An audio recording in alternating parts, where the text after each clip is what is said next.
Welcome into the DNVR Avalanche podcast presented by DraftKings Sportsbook. Use code DNVR when you sign up for a new account to get amazing odds boosts every single day. We got the whole squad here for you.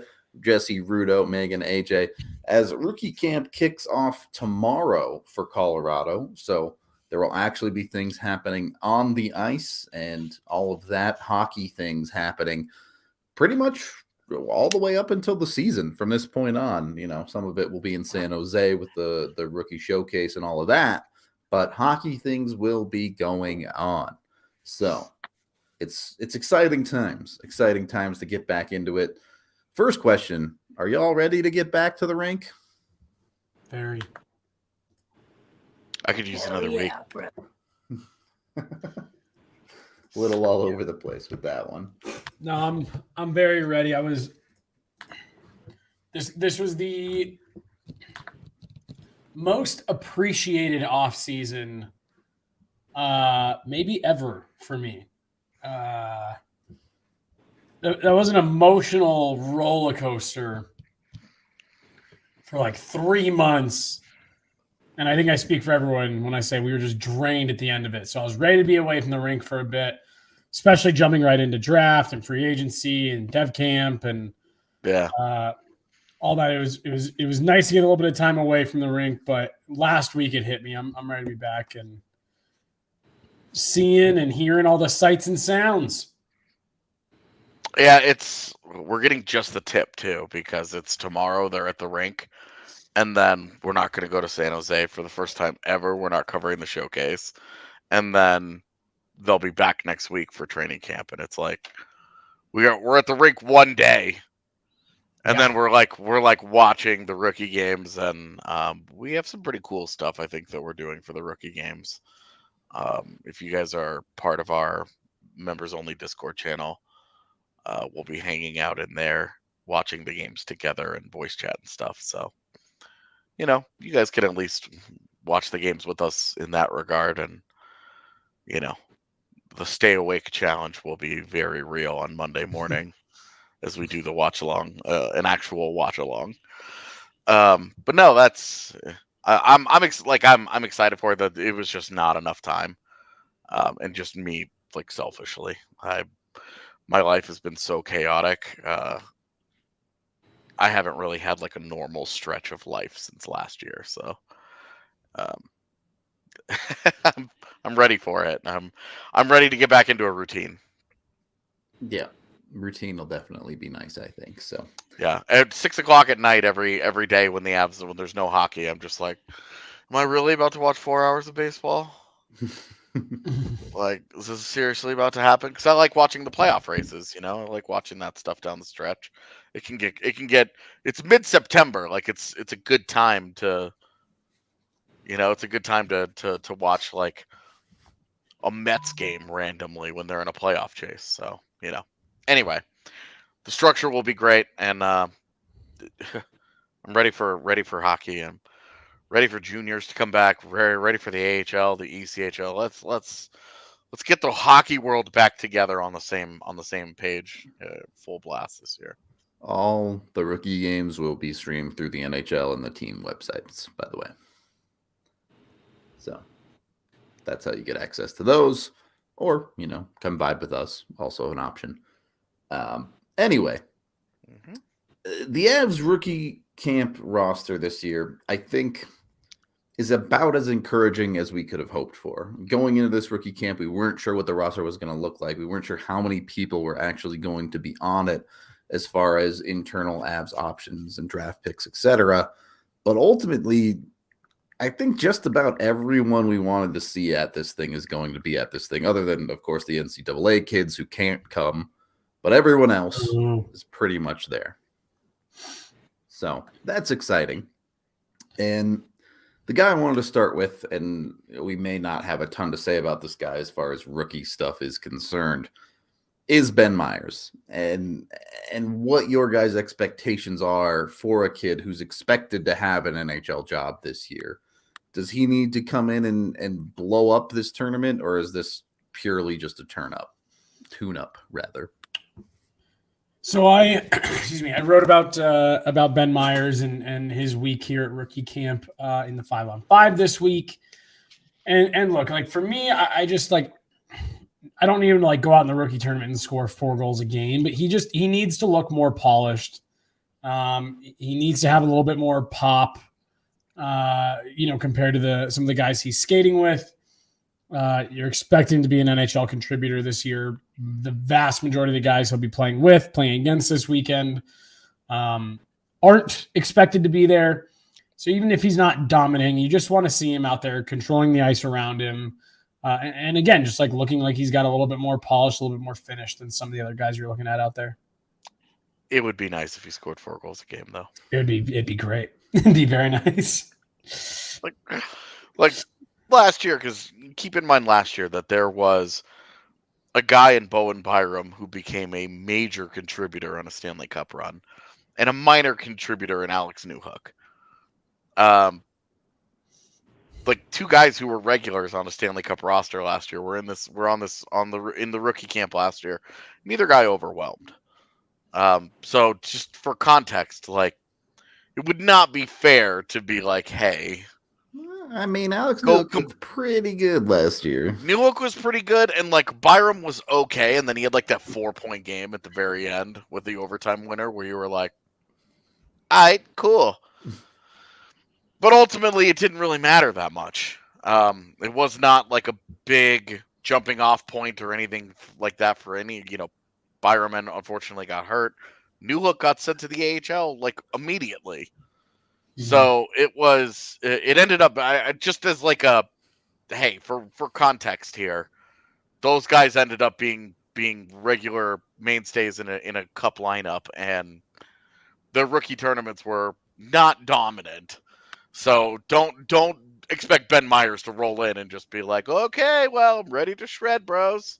Like it's just, that would probably not be fair, but polish is a great thing to really look for. You want to see that he does a lot of the little things at a very easy level. He makes a lot of the stuff that you look for a guy that's like, okay, this guy's ready. You do want to see some of that. It'd be nice if he won some face-offs and showed some nice speed, and all situations looked dangerous, did a lot of different stuff. But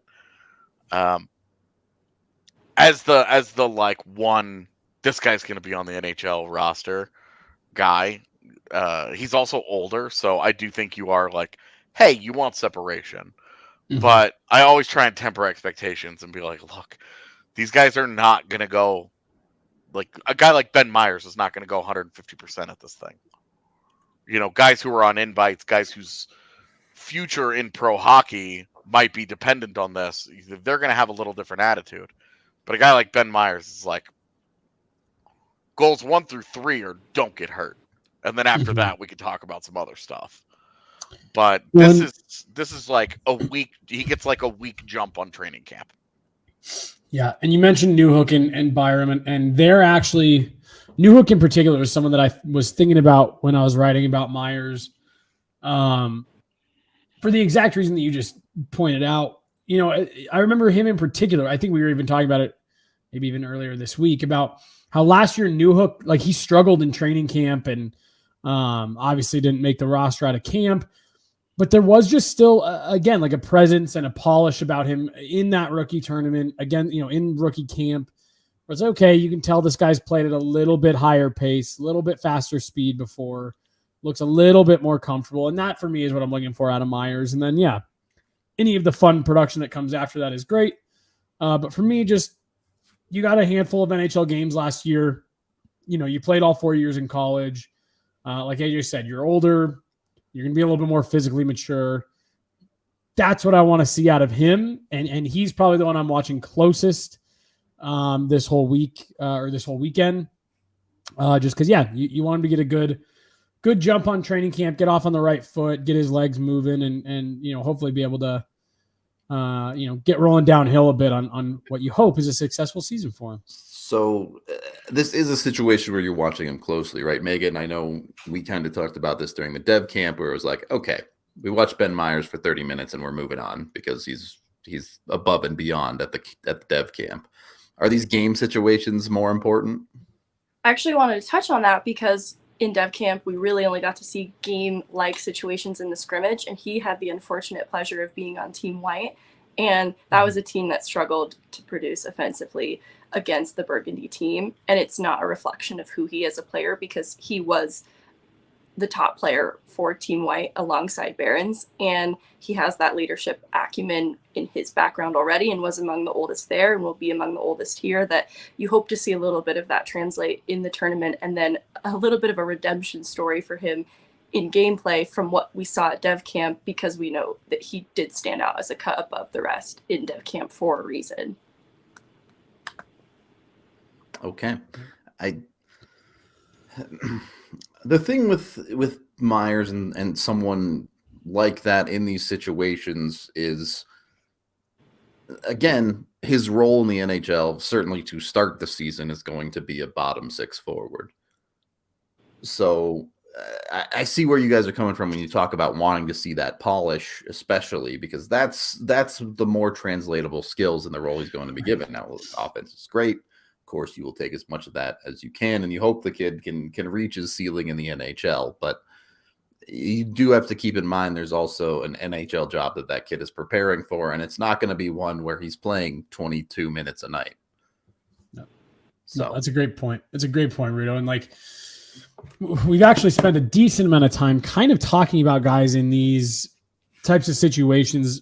Recently, AJ Greer is obviously, I think we've mentioned him a couple times just in the last week or so. And again, like that's, you want to see him doing this stuff this weekend well, that they're going to be asking him to do on the NHL roster. And I don't doubt that Jared Bednar will have that conversation with him.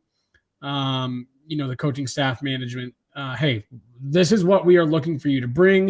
We want you to be comfortable in the NHL. We want you to feel like you can, do the things that make you successful. Go out there and do that.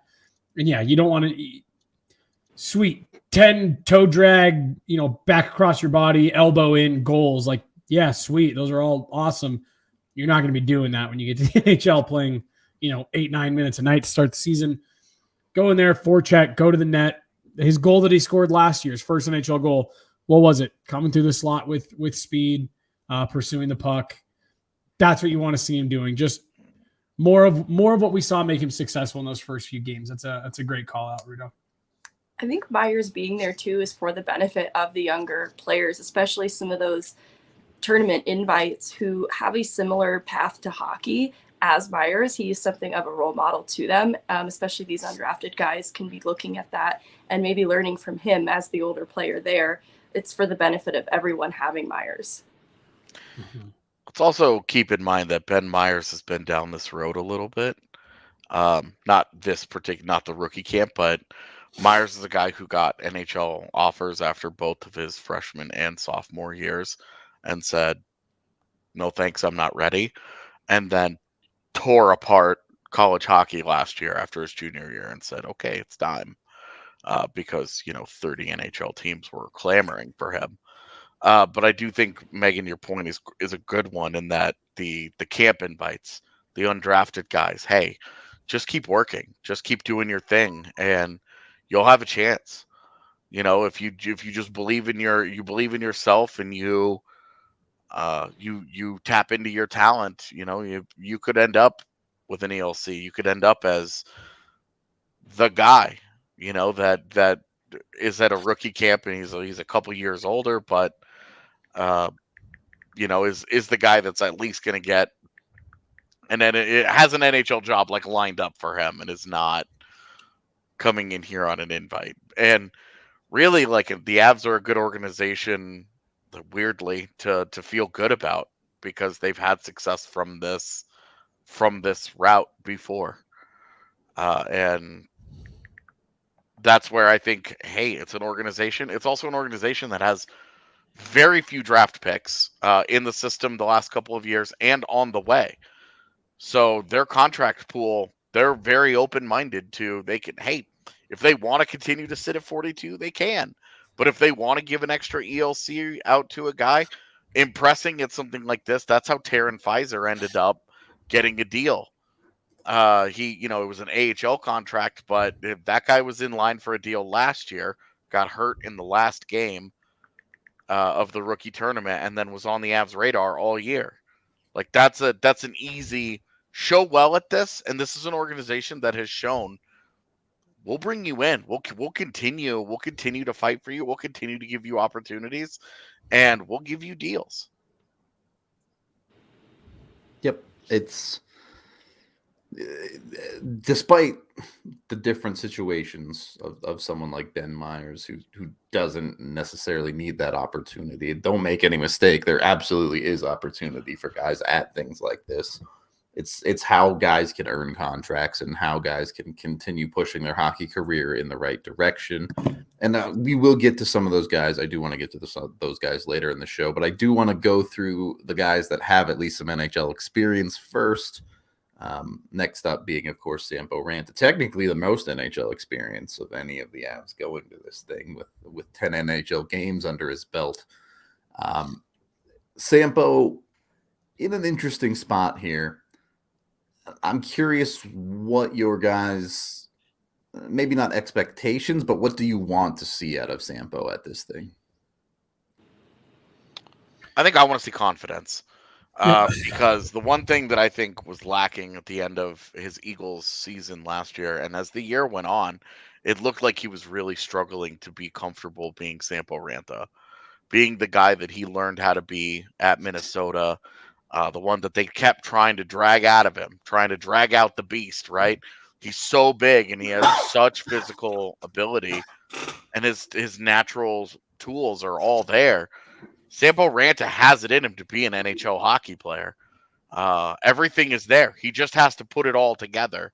And I think the number one thing you want to see out of a young guy who's coming off of a tough first professional season, you want to see confidence.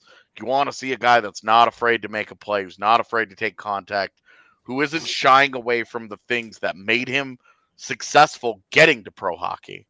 Because pro hockey beats down a lot of young players and takes the confidence away from them. And the guys who really succeed, and the guys who find their legs and move on, are the guys who figure out, hey, I belong here. I belong maybe even beyond here. I can handle this. I'm going to go do my thing. I'm going to trust in myself, and I'm going to show what I can do. And with Sampo, I just want to see a confident young man again, because it feels like it's been a long time since we've seen the Rambo Santa. You know, we want to bring him back. Yeah, no, that's really, confidence. Yeah, really. I mean, that might be the only word to describe it. And I'm not going to repeat a ton of the stuff that AJ said, but I think that was what was exciting about him making the roster out of camp last year. Was you sat there and you said, he's got the tools, he's got the ability. Wow, he's shown enough to get the chance. And you were sitting there and you're saying, okay, if he comes out in, early in the season, he puts a couple home, he starts feeling it. Whoa, are we looking at like the early stages of Mikko Rantanen light here? Those first 10 games, not only did they not go well, they went pretty bad, I would say, for Ranta. The one goalie score got taken away. I was just about to say, yeah, the one feel good thing he had gets called back, and it did. It looked like he just completely lost that confidence in himself and who he was and what he was capable of by the time he got sent down. And it's not that I think he had like a bad attitude or didn't take the coaching or threw a fit when he went down to the Eagles. I just think he was completely in his own head of, it felt like he was right there knocking on the door, becoming an NHL regular and really starting his career to things kind of come off the rails a bit. And now you're being sent down. And when you were sent down, you were immediately replaced with a call up in Alex Newhook. So you knew that you probably weren't. It was just a tough year for him between the ears. And like AJ said, that's the hardest part for a rookie in pro hockey is how do you overcome the longer schedule, doing this as a career. And I'd like to see him just back to what we saw out of him the last couple of years, whether it be at college or at this same camp or in training camp last year. Because I really do. I remember AJ and I likened him a lot on kind of like a swing for the fences type thing at the draft in Dallas. Like, yeah, it'd be great if this kid works out, but he's going to go to college and it's going to be a tough road and it might beat him down. And he just excelled. I audibly laughed when they picked him. And so it's just, he's so close, and you just want to see him be able to get over that mental hurdle and get himself back in the fight more than anything else. Because to me, by the end of last season, it didn't matter what he did. That season had kind of come unraveled for him a bit. And to keep the context and perspective too, it's his first pro season, and you'd like to see more. I think our expectations were high because we do envision a bottom 6 NHL role for him in the future. And I think that's still a possibility, but tampering expectation on his path to getting there is important, especially after the pressure put on him from last season. Surrounding that, I think the confidence is important too, because he's going to need it to establish a consistent role in the Eagles forward group, because last year he lacked consistency and opportunity, and that's difficult to work around. You really have to have confidence to carve out that role at the AHL level to earn those opportunities, and it can be really difficult to get them in Cronin's lineup. And I think that harmed him, so he wasn't around consistent line mates at points. And this is something I'm excited for and hopeful for in the tournament, because he has played with Bren Meyers at Minnesota at points, and he had success in Minnesota. And if they can recreate and maybe jumpstart his confidence by getting looks together in the tournament, I think that would be so wonderful for him. I think this is a really, it's a low-key important guy for the Avalanche organization too, because it may not be this year, it may not be right away, but this is a guy that you're looking at from this prospect pool right now, and you're saying, if JT Compher walks in a year, you want to be able to have a guy that you can call up, because JT Compher is going to roll into free agency. Somebody might want to give that guy $4.5 million, $4 million. Should the Avs be doing that? Dude, no. I wouldn't be surprised if there was a team out there giving him like 5 for real. We'll see how the year goes first. But right. Yeah. Right, especially with his playoff track record, and Right. somebody's gonna sell him on the clutch factor. There'll be a GM in Vancouver who will be like, we gotta have him.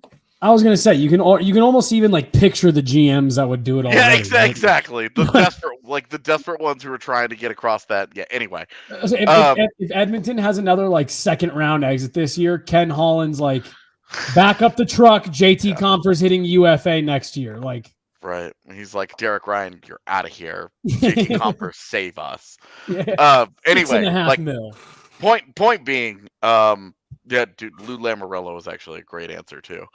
No, it's the point is that if you lose a guy like a JT Compher, you don't want to have to turn around and go and like spend money on a replacement. Having a guy like a Sampo Ranta that could come in, and now he's not going to have, obviously he and JT Compher are very, very different players. Yeah. But if he could come in, and if that guy can give you a 15-15 in the NHL, and he plays with the kind of speed that he does, and he's got that extra size, and he brings some of that snarl, because we saw last year a couple of guys tried to really lay him out, and Sampo stood his ground. Like, he was good. He was like, I'm kind of a truck. Sorry. The big dude. Yeah. And that's the thing. If you can get all the other things to kind of click for him, this is an important guy. And see, he's Ranta. I would say he's in that same category as a Maltsev, as a Kaut, to a lesser extent at this point, a Shane Bowers, like those types of guys. Like, those are the guys that we've been talking about for a long time, that you say, okay, if a guy moves on, at some point, yeah, like sometime, but you would love to get an NHL player on an ELC that's going to be in a bottom 6 role for you. Like what we just saw with Logan O'Connor, and now Logan O'Connor's on $1 million deal for the next 3 seasons.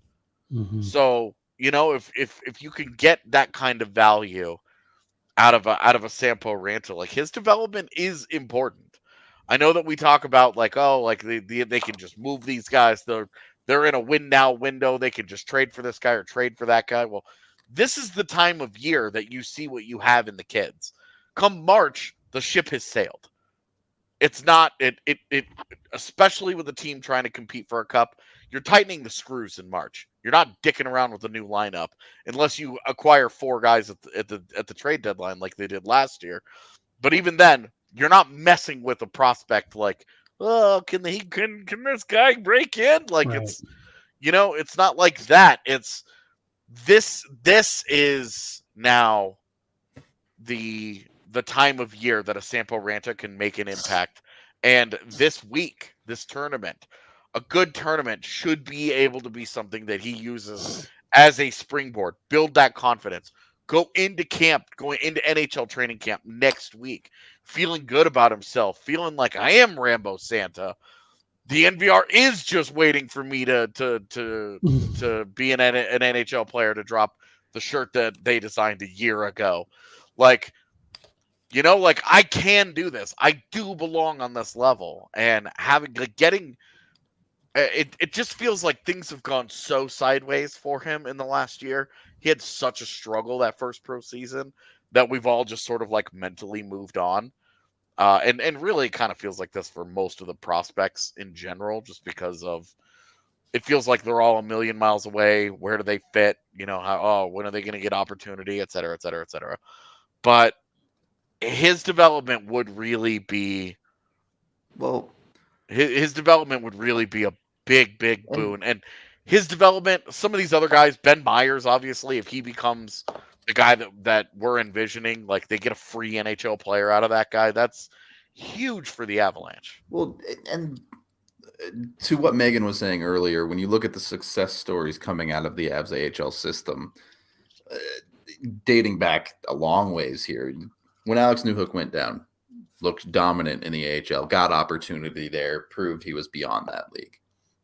You keep going down the list of guys that did that. Tyson Joe Steven, when he spent time down there, was significantly more productive than he ever was in the NHL and proved, hey, I don't need to be here.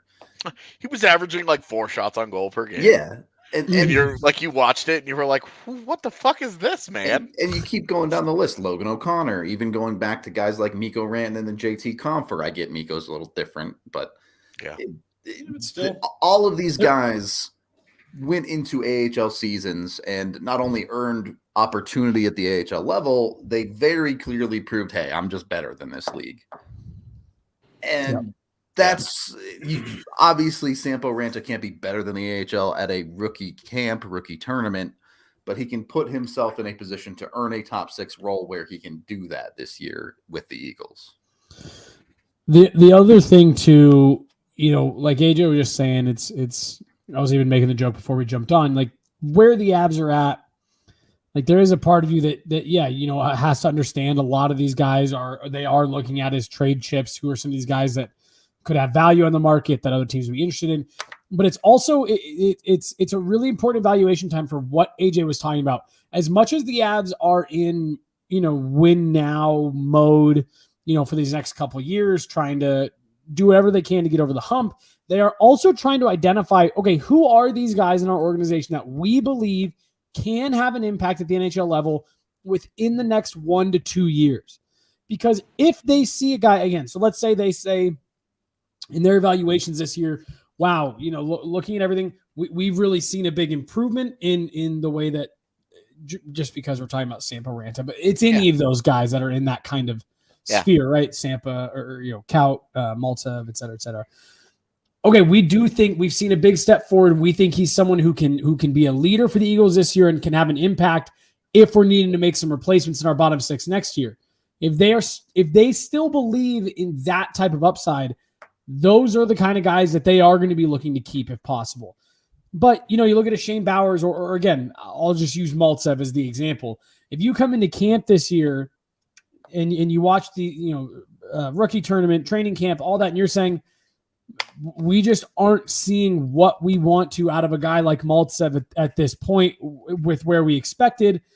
Mentally, they can kind of start putting that guy on a list as, hey, here's someone that if teams come calling, if they have interest, that's someone that we're happy to move on from because we don't see that as a someone who's going to help us win a championship in the next couple of years. So as much as we are going to make sure to, keep reiterating that a lot of this prospect stuff this year, next year, with it being within a Stanley Cup winning organization, you just look at the prospects a little bit differently, but that is a big part of it. The evaluation shifts from, wow, who are some guys that you can kind of dream on, to who are some guys who are we seeing some real tools and real ability that can help us win another Stanley Cup.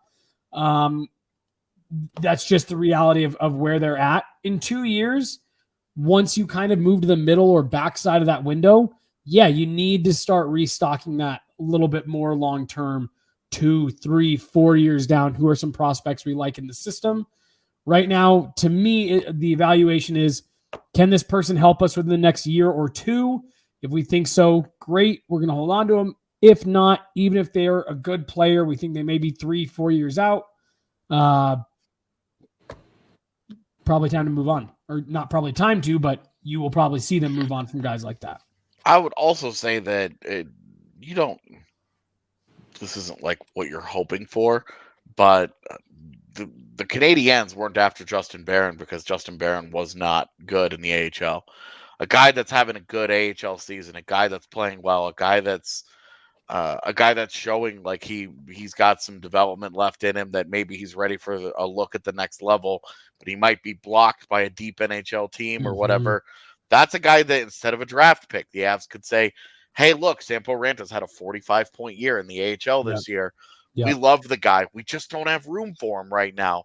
And instead of, that's where you package him up with I don't even know what picks they have left anymore, but maybe you put him with a mid-round pick of some kind. If there are picks any in left. 2026, it's fine. So you put him with a 4th-round pick in 2026, and you deal him to the Flyers for somebody, for somebody that can help on a cup run right now. You go and get somebody because a Darren Helm or somebody has an injury, and you're just like, we don't want to play one of these kids in this role. We want to go and get somebody that we're more comfortable can do this for us in the postseason and blah, blah, blah, whatever. Like as an extra, like a little extra bonus on the end of it. Like they do retain value as trade assets if need be. It's not the goal of this, but is a side benefit if push comes to shove. Like they didn't draft Justin Barron to trade him. Right. They drafted Justin Barron because they wanted a 6'2", swift skating right-handed defenseman that could do a little bit of everything to be on their blue line one day. But when push came to shove, they saw an opportunity to get a guy like an Arturi Lehkonen who was a great fit for them. And they just said, look, we hate to do this. We don't want to do this. But he's got that value. This is what we need to give up in order to get this guy. And that guy goes on and scores 4 game-winning goals for you in a Stanley Cup run. Right. It's obviously that's best case scenario. Teams make those I don't deals know if they hated to do it. And teams make those deals every single year and don't win anything. It's true. Yeah. But it is a benefit. These guys do play well in the AHL. They stay valuable in the eyes of other teams because the same way we've talked about tournaments, PTOs, things like that, other teams watch the Eagles too. Yeah. Scouts at every NHL scout that scouts an Avs game on Friday night makes the trip up to Loveland on Saturday to watch the Eagles. All right. Well, and then the Justin Barron thing. Sorry, just last thing real quick. Get it in fast. Yeah, and not even the McKinnon like draft story, whatever. But it was just funny to me. When you're talking about that's not a move you wanted to make, regardless of the McKinnon draft story, whatever. I know they were buddies. They're from the same hometown. They skate in the summer and shit like that. And I loved McKinnon's quote after Lehkonen scores in overtime to send them to the Cup final. It's like, I'd trade him 20 times over again right now. And it's like, I'll trade 10 first-round picks for him. Yeah. And it's like, you don't want to do that stuff, but when you get the results, especially that the Avs did, that is the goal. That's what you're trying to do. The goal is they do it again, and I get to drink more Breck Brew while they're doing it. So go get yourself some Breck Brew right now. You can go to breckbrew.com to check out all of their choices. They have dozens of beers, Priorities. bunch of amazing merch. They have it in all of the lower 48. So there is a liquor store near you that has it. If you're from the States, be sure to go take a look. Again, you can find it online with their Breck Beer locator. We're also brought to you by Avoca TV. That's evoca.tv/Colorado 10. If you want to go pick it up today, if you're local here to Colorado, it gives you TV for just $15 a month for the first 3 months and only $25 a month after that. It's got altitude. It's got AT&T, and T, and in the right spot. It's got the national channels. It's got NFL Red Zone. It's got all sports you could possibly want covered for the Colorado area. It has movie channels and TV show channels as well, 60 channels in total. So it pretty much covers you all the way through, and it's significantly cheaper than the other options for television out there. So check out Avoca TV today, especially because of the DNVR channel. You can watch us and the other shows on there. It's going to have exclusive rights to the Nuggets documentary about Serbia. It's pretty cool stuff on there. So go check it out today. Avoca.tv/Colorado 10. Second period of the DNVR Avalanche podcast presented by DraftKings Sportsbook. There is one other player with NHL games that being used as anonym. We have also, okay, calm down.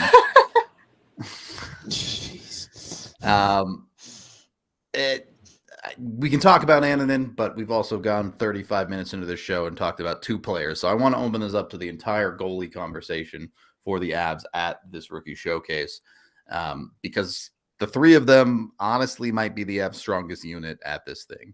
So wherever y'all want to jump into it, go for it. I don't want to get stabbed. It's okay.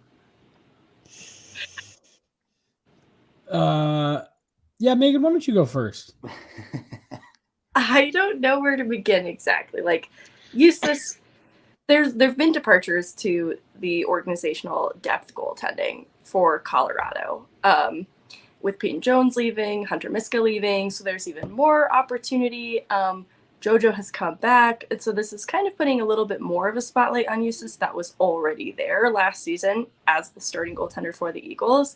That's a position you'd like to see him keep to follow along a track that would have him play some kind of role as a backup goaltender at the NHL level, maybe third string backup, somewhere in there. That's the track you want Eustace to be on, and that requires him being the starting goaltender for the Eagles again next season. He had some moments of instability in March of last year, and so you'd like to see him sustain that confidence and compete level for a whole season, because he had a really great playoffs. And so I'm looking at this tournament as we probably know a little bit of what to expect from Eustace. So the spotlight's put a little bit on Trent Miner, who was able to come up in relief for Eustace at points last season and played well. So we just haven't gotten to see as much from him. And he played really well in Utah. So it's just something to consider. And then, of course, there's the youngest goaltender of the bunch that we didn't get to see at Dev Camp because of visa issues that we're also looking at because we just haven't seen him yet. Goalies. Yeah, Goalies. I'm excited to see Zhigalov because again, we haven't seen him. But also I think this is the system is so thin at this point that, you know, Annunen being where he is, and I actually had to double check this yesterday, but he's still only 22. It feels like he's been around for so long that the idea, I was like, wow, he's really only just 22 years old. Okay, there's still some time here. Not that I was in a hurry, it just felt longer. Anecdotally, it feels like Eustace Annunen has been around forever. But it's seeing Zhigalov, and it's Trent Miner is an interesting guy, because Trent Miner is a guy who has had stretches of absolute dominance at different levels in his career, and we've seen him play phenomenal hockey, and then we've seen him really struggle. And so I think it's trying to smooth out the highs and lows and figure out where he really is at the end of that process. And if he can't do it, then, you know, he's not going to go much beyond where he is right now. But if he can start to get that consistency, I really will. I really do like him as a prospect and wonder kind of where he's headed, because he is, again, like these are guys that are important. The Avs continue to spend money on goaltending via trade. They haven't had a homegrown goaltender really be an impact guy for them for a long time. Like Calvin Pickard had like the brief moment in the sun, and then was more Icarus than anything. So, you want to see them get NHL talent out of these guys, and you would say, hey, they've got this tandem that they have right now locked in for 2 years. That gives Justus Annunen 2 years to really smooth it out, figure it out, and get to that next level. But this should be a position of strength for them in this tournament. You really don't want to see Annunen give up 6 goals.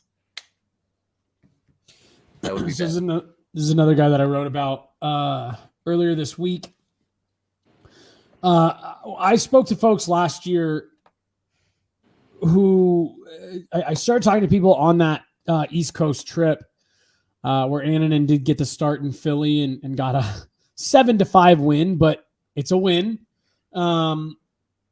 Just about Annunen and how the Avs organization kind of saw him, and do we really look at this as someone who you feel comfortable giving starts to, you want to give starts to at the NHL level, and for honestly internally, and I know this even a little bit later in the year after Annunen had struggled, there is legitimate belief within the organization that this guy has the upside to not only be a full-time NHL goaltender, but they really do, that they think between the size, the athleticism, the positioning, that they think they could have a number one goaltender on their hands at some point in the future.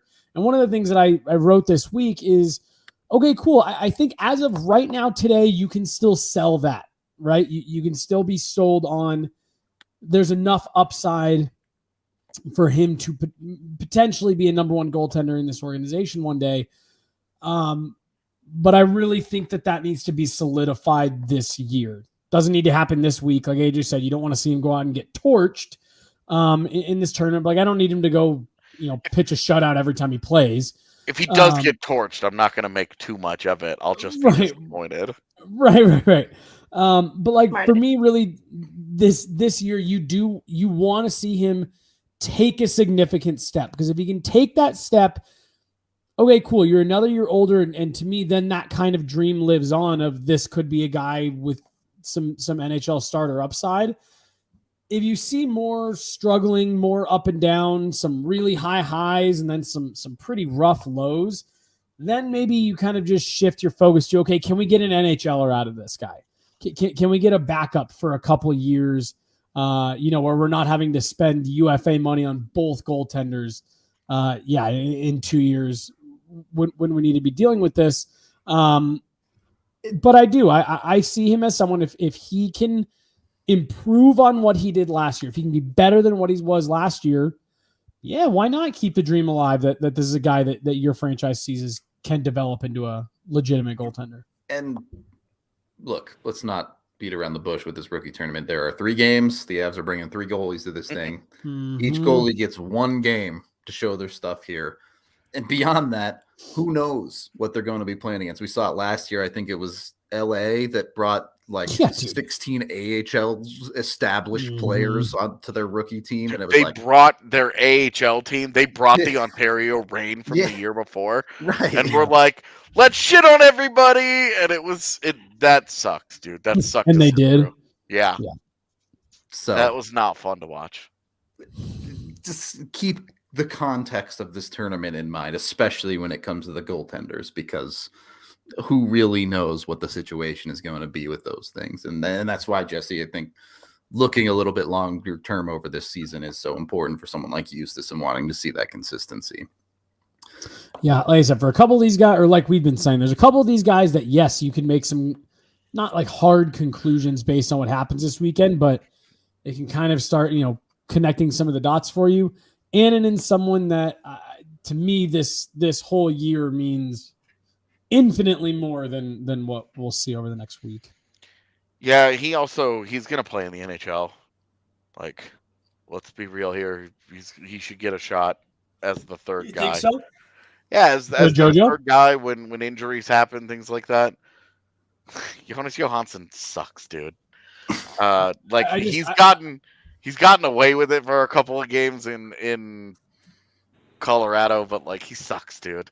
As an Eagle, I have zero objections. Him coming back, it's great. This is the only organization that appears to believe in him, and he has shown positive results in Colorado. So it's all good. But Eustace should be first in line. Yeah, in my opinion, he should be first in line. And like as the year goes on, if Johansson like significantly outplays him, then that changes. But this should really, especially if they truly believe they've got a number one, you're not dicking around with JoJo taking away starts from him.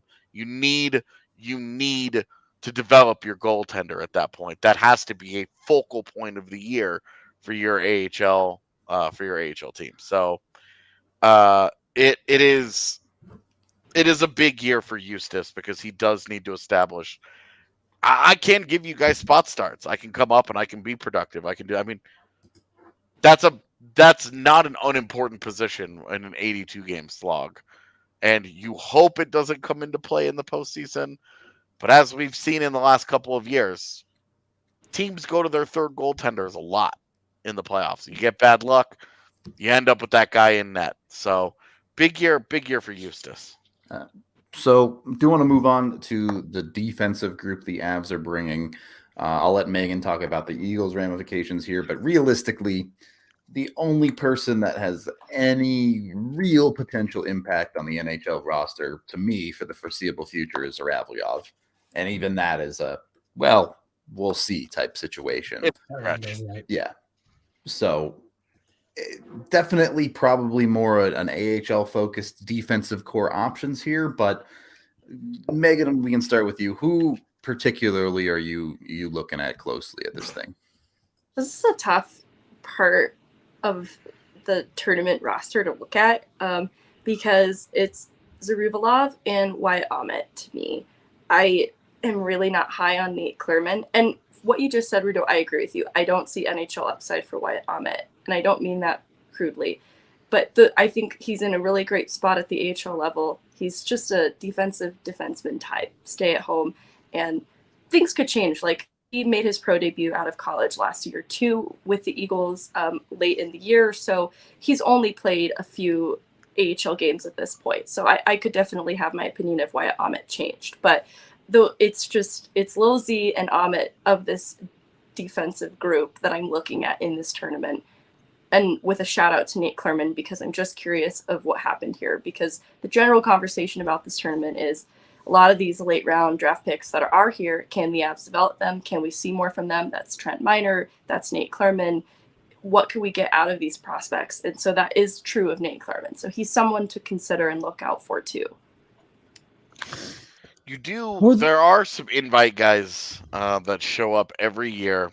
That there's at least one invite guy that pops for me on defense that the Avs bring along. Last year it was the Dust 2 kid who ended up scoring like 40 goals in the ECHL he was or something. Defenseman of the year. Like, it was absolutely insane the year that he had with the Grizzlies.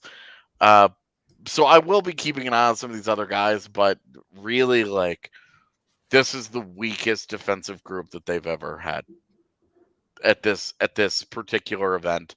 By far, this is the weak, and not being allowed to have Nick Lieberman and Sean Barons here really hurts them, because those are probably the two guys in their system on defense. And Chris Romaine, just because I don't want to count out a guy that just got drafted.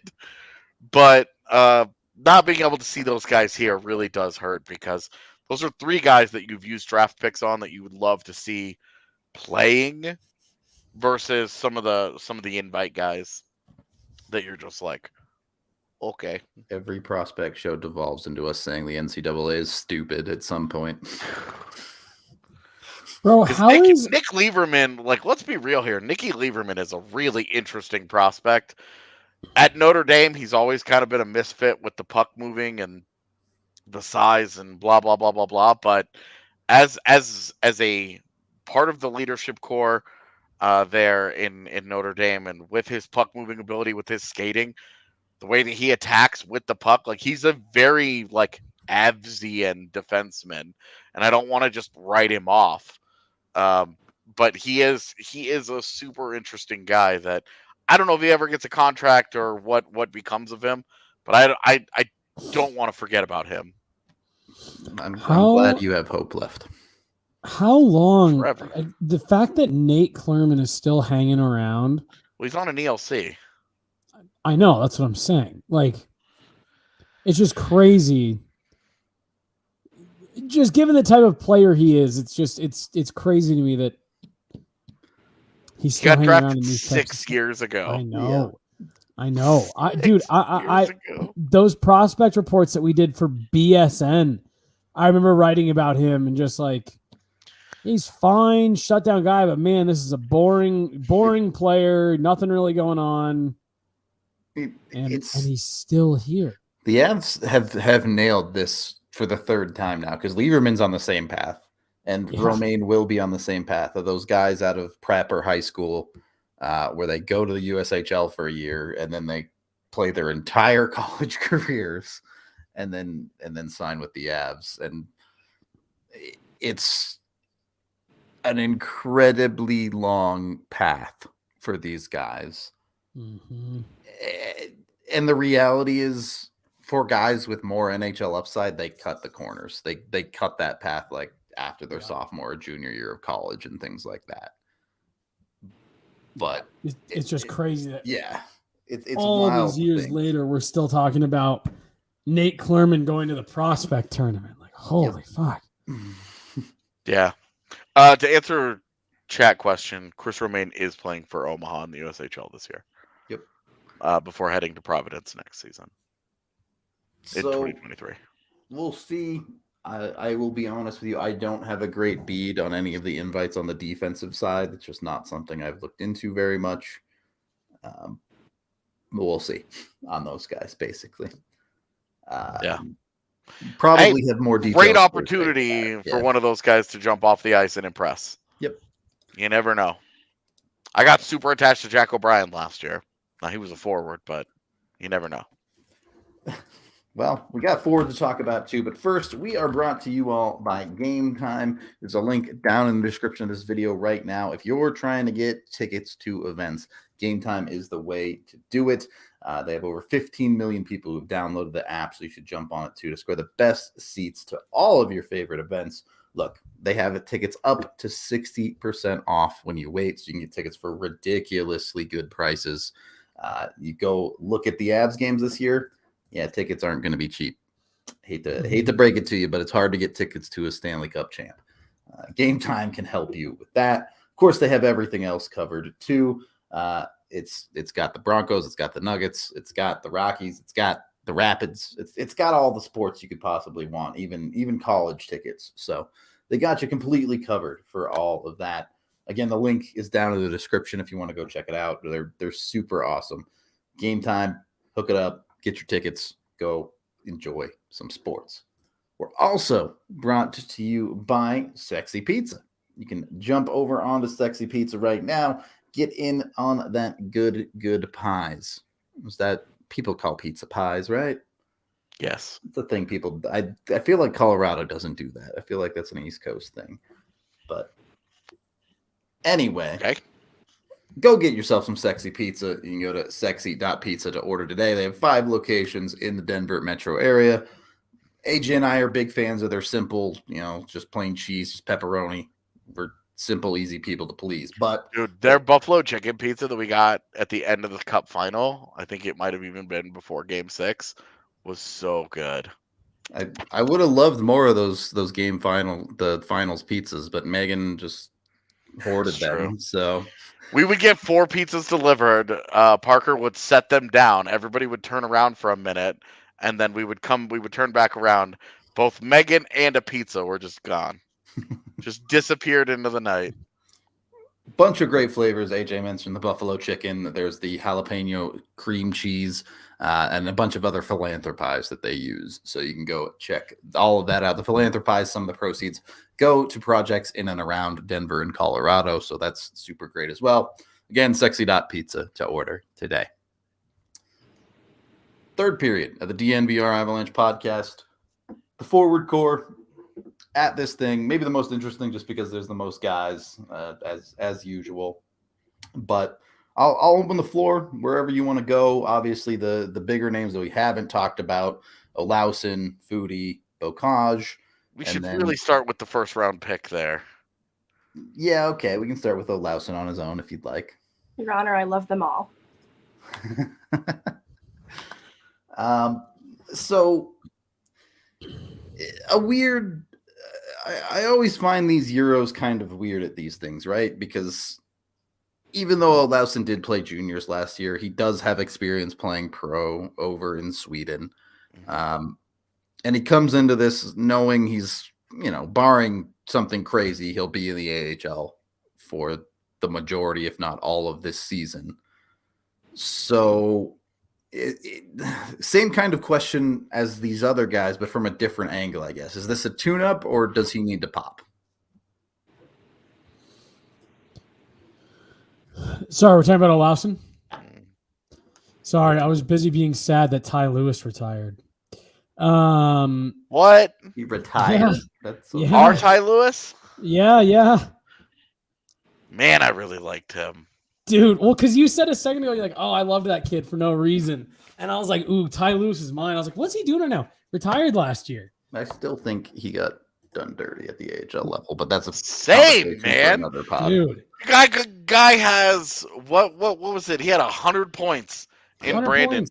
Rolls into the AHL and what was it? Was that the last year of Chenault or was that the beginning of Crow? I don't remember, I but think it was the beginning of Crow. fourth line for Ty Lewis. Get the fuck out of here. In that first year, he had like 12 points in 30 games. Like he was 19 doing points. okay. Yeah. Dude, he was good. And every time they sent him to the ECHL, he ripped that shit up and was like, Shredded it. dude, put him in a better job, please. And Yeah. and I can't get mad about this again. Doesn't that suck though, dude? I thought for sure he was my dark horse for like 2 or 3 years.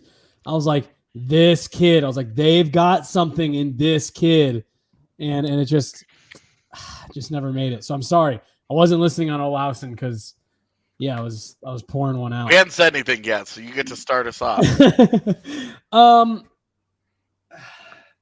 So we've actually talked about the 3 prospects that I put in my piece this week. So this has worked out swimmingly. Bring my mom.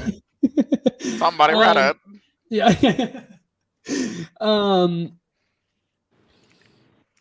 He's another one that I'm gonna kin him to Alex Newhook in a way, in the sense that I think a lot of the hype can cause us to forget where this kid is actually at in their development. I know for me personally, like you watch him last year and again in the preseason, I've mentioned this before, and I think he had 2, if not a third goal somewhere. He had some decent games in the preseason. There's one game in particular, and I apologize. I think it was Minnesota, where they were playing again like an NHL starter. I think it was Minnesota, and I think it was Cam Talbot. And I remember Olausson, blew one by him. And you see that stuff, and in a preseason game that can be a little boring, you're looking for stuff that's exciting. And the one skill that Olausson has that I do think is NHL ready is it's the most exciting one. It's the shot. It's the one that can pull you out of your seat and, in an instant. And so I think a lot of people saw that. They know that he's a first-round pick. The Avs aren't that far removed from the era of they needed all the help and skill they could get. So any first-round pick graduated immediately to the NHL. We really aren't that far removed from that era. So I do think that plays into a little bit more where you just have people. I think there's a lot of fans who were saying, oh, well, he showed so well in camp last year The fact that they send him back down, it was to get one more year. Now this year, we're going to get, here's our Burakovsky replacement. And while you can maybe dream on that being like his future role, Rudo's using his entire body to say no. Yeah. That dude plays an NHL game before January. It will be like a miracle. Oh, I was going to say this year at all. I agree, but I'm being generous. but yeah. So I think that's just kind of what a lot of people, first round pick, plus the fact that he, for who he is and how young he was, especially last year, showed well last year's preseason. And I just think that's kind of the expectation. That's just not where we're at with this kid yet. Again, I'm not saying it's impossible. He could show up next week and blow the tires off everyone, but should always be understood that anything can happen at training camp, and that something weird always does. Yeah. Some guy that you don't expect always walks out of camp with a job on day one. Yep. So he might not make it to day two, but he'll have it on day one. And he's just not there yet. I agree. And I would compare him more to Sampo instead of Newhook here, because you can see the parts of his game that are work, that are ready, and you can see the parts of his game that clearly don't work and are going to need a lot of getting there. The difference being Olausson seems a little bit more steady, seems a little bit more level. We talked about Sampo struggling with the confidence last year.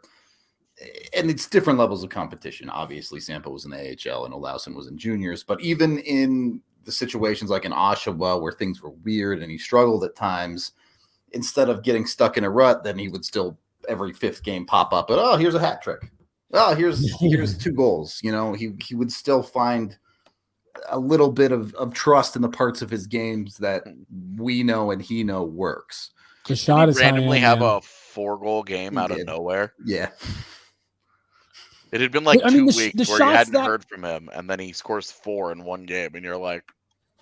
And the shot is that good. Again, like, does that not sound just like Andre Burakovsky, where it's like, oh, he's terrible, then suddenly he grabs a puck on the inside of the blue line and fires past someone?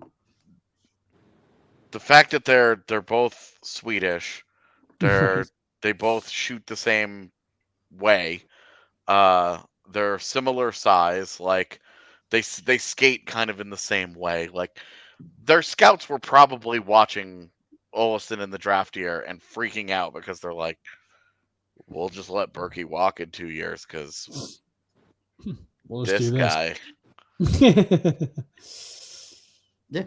And like, that's he's the easy, like, that's the easy, like, if he works out in the NHL, he becomes Andre Burakovsky. Yep. Mm-hmm. Although I do think that underrates Burakovsky's playmaking and overstates what Olausson has shown on that in that facet of the game, because I don't think he's really much of a playmaker at this point. Yeah, I don't either, but he fits some of the puck carrying. Yeah, and again, pucks. That's all I'm looking for with him, and the reason I compare him to Newhook is I really do. I think because I kept having to remind myself at points last year we were watching Newhook's first full NHL season. We see rookies hit that wall at the back end a lot. And when he started tapering off, you're like, come on, what's going on here? When is this guy going to get it? And you're like, oh, right. Rookie year. Okay. Never mind. And that's kind of my thing with Olausson is, you hear some of the hype, you see some of the highlights from WJCs I keep going back to preseason last year, and it just maybe kind of gives you a false sense of where he's actually at. It's not a bad thing. It is not a bad thing. He still has the upside. You still hope you can get a quality NHLer out of him. It's just, this is an 18, 19-year-old kid, got a ways to go. What can you paint the picture for the Eagles situation with him, Megan? Is top 6 realistic for him, or is it going to have to be something he's going to have to work through?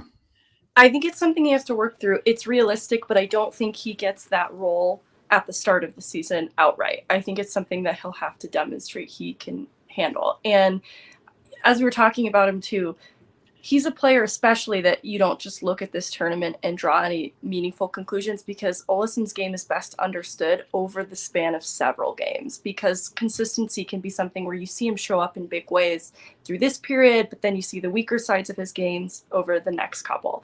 And so it's important to look at this tournament take it with a grain of salt, and look at a full body of work over the course of a season to get a better picture of who Olsson is. And who he is someone who can take on responsibility. He was able to play meaningful minutes for Oshawa in the playoffs. He got a couple of looks with the Eagles at the end. It was just a really quick glimpse. But then for the WJCs, he was also someone that Team Sweden turned to take on responsibility. And so this is absolutely there for him as a top 6 player with the Eagles next season, if he can just continue what he's been doing and really start to work out the finer details so that he can consistently do it. Yeah. I mean, if Olausson can find consistency at the level of play we know he's capable of, that's the fast track to the NHL for him. But I would be shocked to see if it didn't take at least half a season or the entire season for him to be comfortable. I just don't think that there is a fast track available to him, to be honest. And barring like a dominant, I should be clear. Fast track to the NHL means he has a job next season, not this coming one. Yeah, because I'm like, as I've mentioned, like the Avs are not in a position where they're not messing with their AHL team, giving them call-up minutes unless they absolutely have to. Yeah, they're not messing with those guys post-deadline, second half of the season. There is no like, oh, well, if he has a great first half of the year, then, maybe they call him up. And then, no, we talk about the Avs doing that with prospects. They've never behaved that way.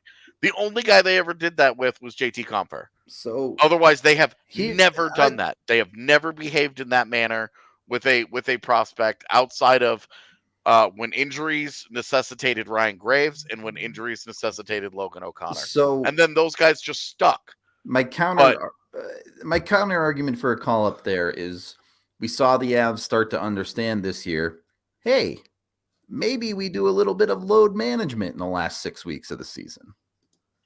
Maybe we give some of these guys some time off to stay healthy. But you only have 4 call-ups post-deadline, so you've got to pick your spots. I understand. That's all I'm saying. They've never done that, and that would require them to run away with their division again this year. So, maybe the end of the year they could do that. I guess I could see, but I'm more of the opinion of look at how they've always behaved. It is never like that. They never intentionally put themselves in that position. So they don't ever act like that. So I'm not going to suddenly think that that's different. And with Olsson coming into this year, he has too many guys in front of him that he has to work his way through. That unless he scores 20 goals in 20 games to start the season, and you're just like, what's going on here? Unless he's like dominant and is like, this guy has to be on your NHL team, which would not be a fair expectation whatsoever of him, then we probably are not seeing him until next year. And then, even then, you're still having the conversation of what's going on with the guys around him.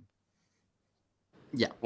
This is the weird, where the Avs are as an NHL team puts them in a permanently odd spot to be when it comes to prospects. Because a guy like Olsson probably isn't a dude that you really want to give like third or fourth line minutes to really touch into what he does well. But you're not going to just have a top 6 job open at any point. Like you're a Stanley Cup team. Like you're a high-end NHL team. 5 of your 6 top 6 jobs right now are locked down for the foreseeable future, assuming McKinnon ever signs an extension. Even without that, 4 of the 6 are locked down, and Olsson doesn't. He's not a center, so he doesn't really touch on either one of the opportunities that are there. Yeah. So like this guy's got a long. There needs to be a lot of patience with him, because opportunity is not knocking on his door anytime soon. He is going to have to force his way in. And I think that's the reality when we're talking about any of these guys. The Avs aren't handing any of these guys a chance. They're going to have to play at such a level that it says, pick me, coach. Because there just isn't opportunity sitting there for them. They're going to have to knock down the door. not have the Avs like keep it a little ajar for them and be like, well, maybe, well, like these guys have to come smashing through it like the Kool-Aid man. So, where is that hierarchy then with Olausson joining the AHL roster? Then you also have a Foodie and a Bocage. Well, Bocage, I think, is in a worse position than Olausson. I would agree. Because I think Olausson is ahead of Bocage there, but you would love to see some progress being made. And that is he's a poor skater with a great shot. We'll see how it goes. I'm open to the idea that Alex Bocage has a lot more to give than we've seen so far. Last year, again, first pro year. We'll see how it goes. He's such a good shooter. I'm not about to count out a guy that can score goals.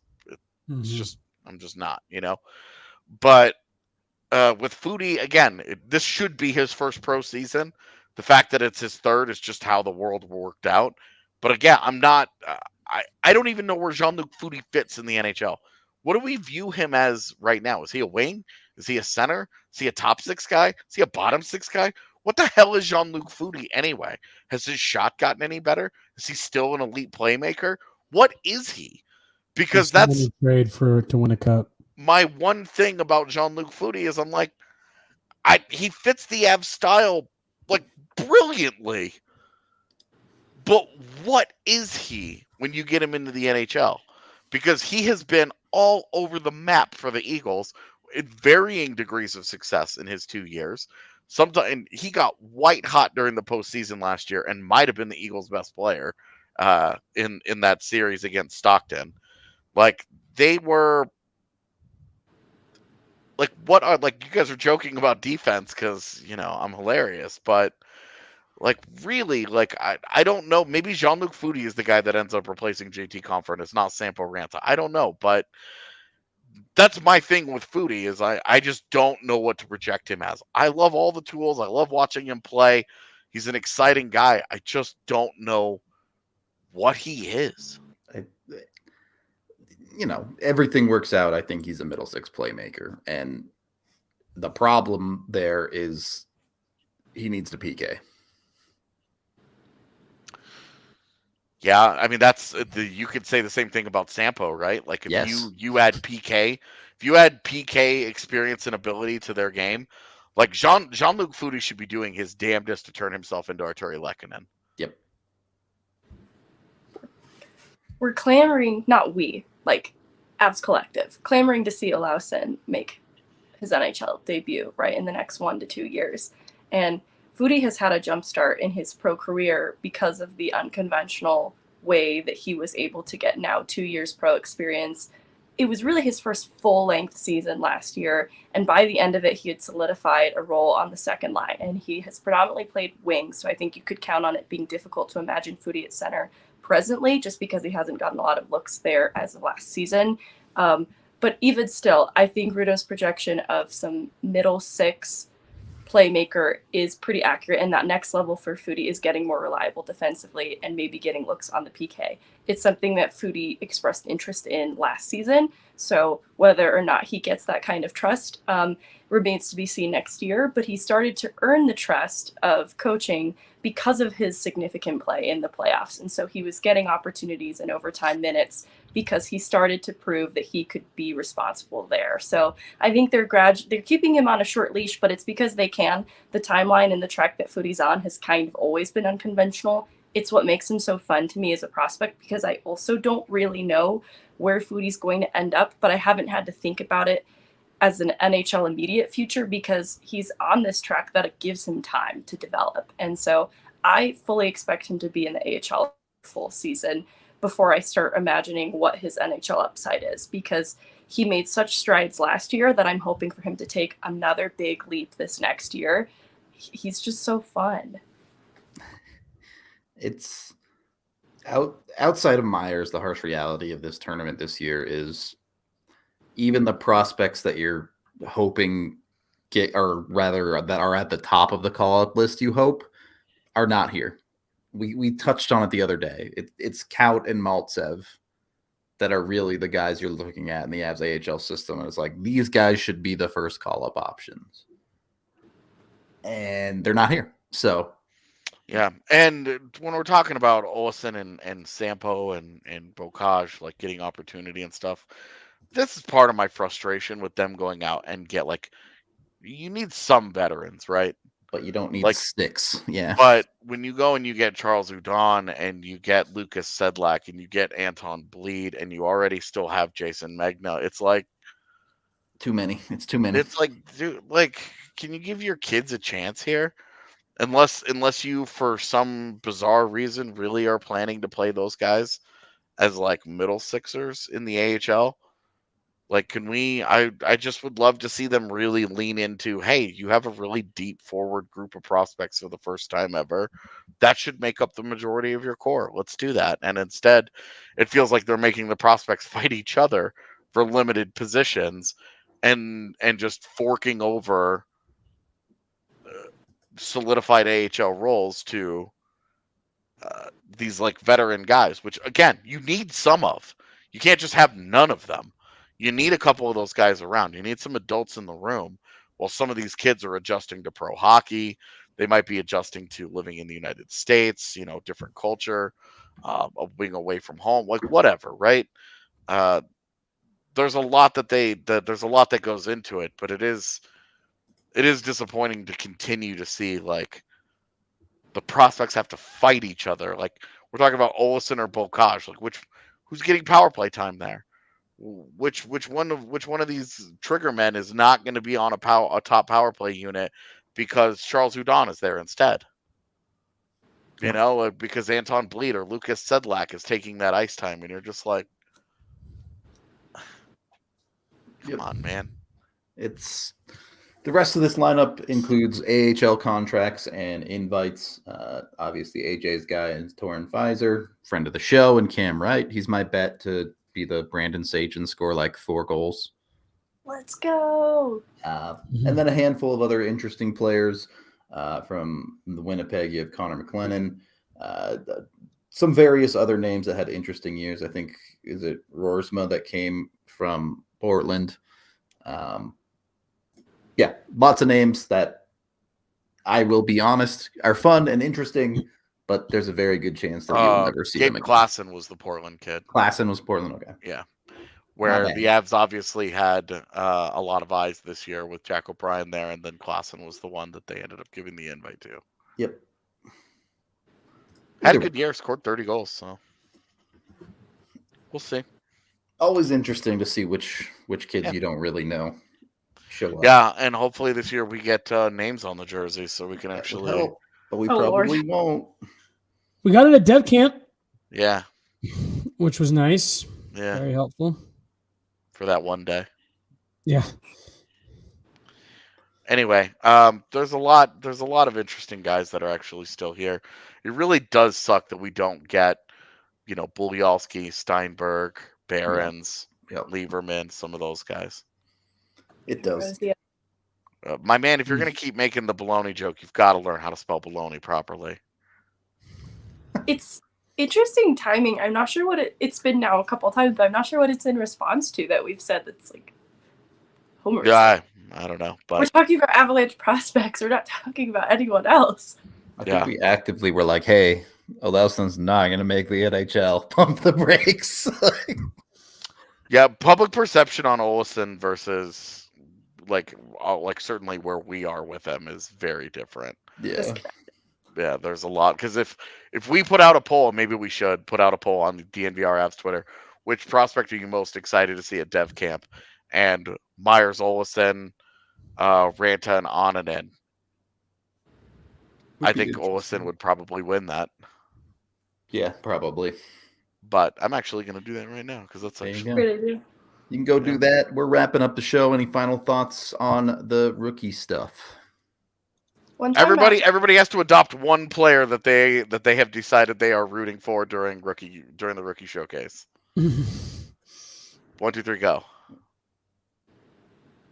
Not everybody all at once. I don't know. You could go with the low-hanging fruit. Who's yours? Who's mine? It's Sampo. Yeah.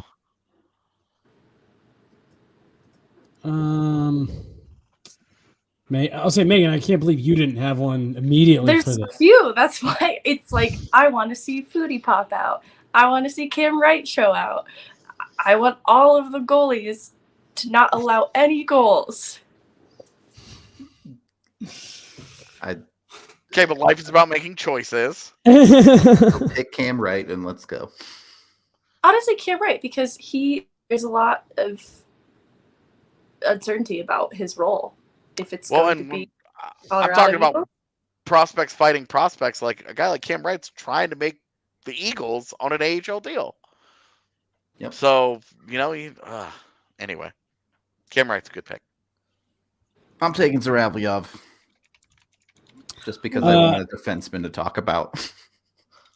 I am going to take that low-hanging fruit and just go with Ben Meyers because I really think he's one that actually matters this week. There you go. IMO. It is pretty easy. You were going to say something there, Megan. I was going to say, one time I interviewed Foodie last season, and he hopped away after the interview was over, like, hopped away. And it sprung to mind this imagery of, like, Tigger bouncing on his tail. That's how I imagine him on the ice now, bouncing around out there, because he's also just such a wonderful skater. And I just wanted to share that. It was a very strange interaction, and I think it endeared him to me that much more. He's a little goof troopy. We're just going to have nickname shirts ready to go for the entire Eagles cohort by the end of the season. I love that idea. Okay. On that note, we're getting out of here for the day. Thank you, everyone, for hanging out with us. We appreciate you as always. Tomorrow is rookie camp day. We will be at the arena. I think all of us will be there. Tentatively planning to be there. We'll see how my knee feels in the morning, but if it feels like at it does least today, a I'll be handful of there. us will be there. So yeah, that's going to be fun. And then Friday is the first game of the tournament. So, you can come hang out for that stuff, watch the streams, yada, yada. We hope to see you there. Until the next one, we will talk to you later.